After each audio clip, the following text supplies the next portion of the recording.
far-left Rockefeller Foundation helped produce a shockingly prescient report on 4 possible future scenarios that could play out over the next 15 to 20 years. One of them involved a global pandemic that's remarkably similar to what happened over the last year. During this pandemic, quote, international mobility of both people and goods screeched to a halt.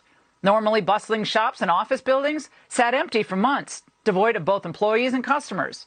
National leaders around the world imposed airtight rules and restrictions, from the mandatory wearing of face masks to body temp checks. Wow, that does sound familiar. 10, 11 years ago. The report went on to detail how the powers that be would never let that imaginary crisis end. Even after the pandemic faded, this more authoritarian control and oversight of citizens and their activities stuck and even intensified. Citizens willingly gave up some of their sovereignty and their privacy to more paternalistic states in exchange for greater safety and stability. This heightened oversight took many forms: biometric IDs for all citizens, tighter regulations of industries whose stability was deemed vital to national interests.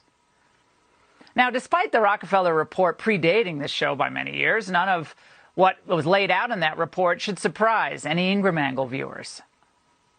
They want never-ending lockdowns and mandates for everything. The elites want the U.S. trapped in this forever pandemic. How can Americans see this as anything but a naked power grab? The pandemic porn will never end, and they're going to use it to maintain total control over you. Now, we're now in the midst of the next step of the never-ending and ever-changing pandemic. One where the supposed threats are constantly shifting despite all the evidence, and the experts will continually debase themselves and their professions to appease their Democrat overlords.